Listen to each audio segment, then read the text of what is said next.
ये है breaking views मेरे यानी संजय पुगलिया के साथ, जहां हम आपको बता रहे हैं कि आज जो राष्ट्रपति पद के लिए बीजेपी ने नाम घोषित किया है उसका क्या मतलब है।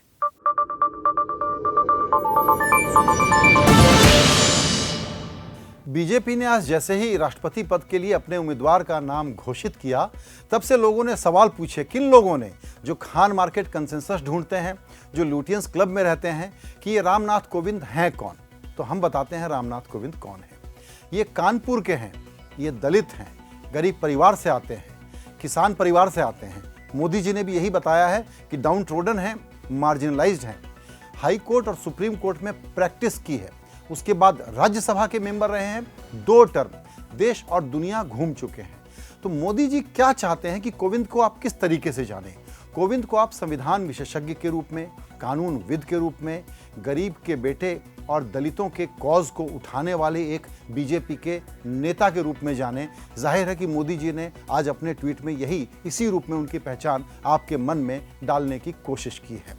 कोविंद साहब आरएसएस से जुड़े रहे हैं और प्रचारक भी रहे हैं। तो अगर कोविंद प्रचारक हैं और दलित हैं तो इससे क्या पता चलता है? इससे ये पता चलता है कि मोदी जी के दिमाग में अपना राजनीतिक गेम प्लान साफ है, और वो ये है कि जो 2019 में वोट मैक्सिमाइज करने के काम आ सके, वो सारे इवेंट, वो सारे मुद्दे, वो सारी राजनीति एक ही दिशा में जानी है कि वोट कैसे जुटेंगे। 16 से 18% के वोटर हैं सिर्फ दलित समाज के लोग। ये कोरी समाज से आते हैं कोविंद साहब।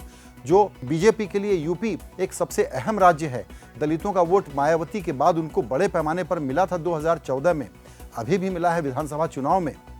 लेकिन ये बड़ा ज़रूरी है कि इस वोट आधार को, इस जनाधार को कंसोलिडेट किया जाए, और मोदी जी कभी भी चुनावी लड़ाई के मामले में कोई चांस नहीं लेना चाहते। तो जितने तरह के नाम चल रहे थे, अटकलें चल रही थी, टेक्नोक्रेट हो सकता है, कोई प्रबुद्ध प्रसिद्ध नागरिक हो सकता है, बीजेपी के वरिष्ठ नेता हो सकते हैं, वो सारे अनुमान, सारे स्पेकुलेशन बिल्कुल गलत निकले। एक ऐसा नाम सामने आया जो कुछ दिन पहले मैंने भी लेख में लिखा था कि अप्रत्याशित होगा। हम यहाँ कुछ नाम चर्चा के लिए आपके सामने रख रहे हैं, लेकिन हो सकता है हमको कोई अंदाज न लगे, ऐसा नाम आए जिसको कभी किसी ने सोचा भी न हो। गवर्नर हैं इस वक्त बिहार के, इसलिए जो एक आम तौर पर होता है गवर्नर कैटेगरी में संविधान के पदों पर रहने वाले लोगों को ढूंढा जाए, वहाँ से ये चौंकाने वाला, बेहद चौंकाने वाला नाम नरेंद्र मोदी, अमित शाह और शायद मोहन भागवत, इन तीनों के सलाह मशवरे से आपके सामने ये नाम आया है। आगे क्या होगा? क्या चुनाव का मुकाबला होगा? विपक्ष अपना उम्मीदवार रखेगा?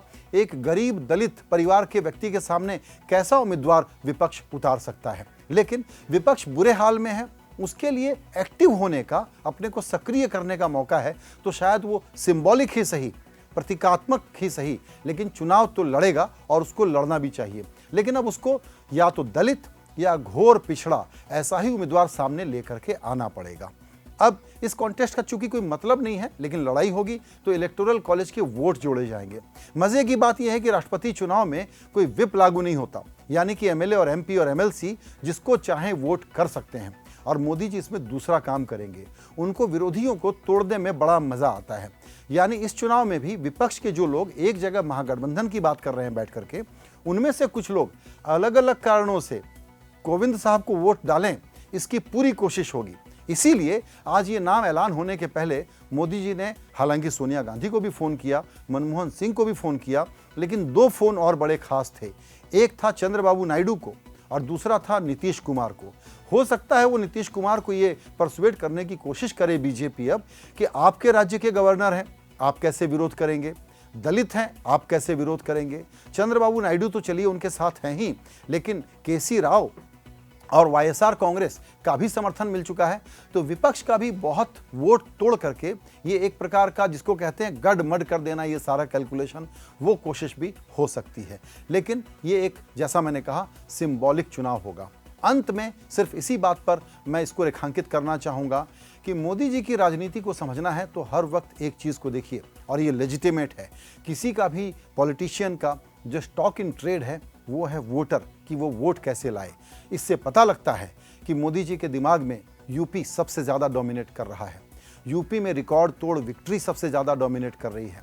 दलित को अपनी तरफ लाना इनके लिए एक मुश्किल काम रहा है। कभी ऊना की घटना, कभी रोहित वेमुला की घटना, और कहीं यूपी में मायावती और अखिलेश साथ मिल गए तो फिर एक दूसरा जनाधार कैसा खड़ा होगा आप कह नहीं सकते। मोदी जी कोई चांस नहीं लेना चाहते। तो अगर उनका टारगेट फिर से 2019 में अपने 2014 के ही वोट और सीट पाने के रिकॉर्ड को तोड़ने का है, तो उनके लिए बड़ा ज़रूरी है कि 16 से 18% वाले दलितों को, जिनसे बीजेपी भी एक नेचुरल साथी की तरह से, नेचुरल हमदर्द की तरह से जुड़ नहीं पाई है, वहाँ पर उन्होंने दांव खेला है और एक ऐसे व्यक्ति को सामने रखा है जिसकी आलोचना में आप कुछ नहीं कह सकते, जिसकी सरलता, जिसकी संजीदगी, जिसकी योग्यता पर आप सवाल नहीं उठा सकते, लेकिन वो हर तरह से सूटेबल भी होगा और अनुकूल भी होगा। यानी कि साउथ ब्लॉक और रायसीना हिल के बीच में एक ऐसी जुगलबंदी होगी जिसमें आने वाले दिनों में कोई विवाद पैदा हो, कोई मुद्दा खड़ा हो जाए, इसकी कोई संभावना भी नहीं होगी। और तैयारी सिर्फ 2019 की है, उसी में इस एक इवेंट का इस्तेमाल किया गया है। तो इतनी सारी पार्टियां हैं, उनके इतने सारे झगड़े हैं, इतना सारा प्रोपेगेंडा है और इतना सारा मीडिया है। ऐसे में अगर आपको साफ और समझदारी की राय बनानी सुननी है तो देखिए ब्रेकिंग व्यूज क्विंट पर।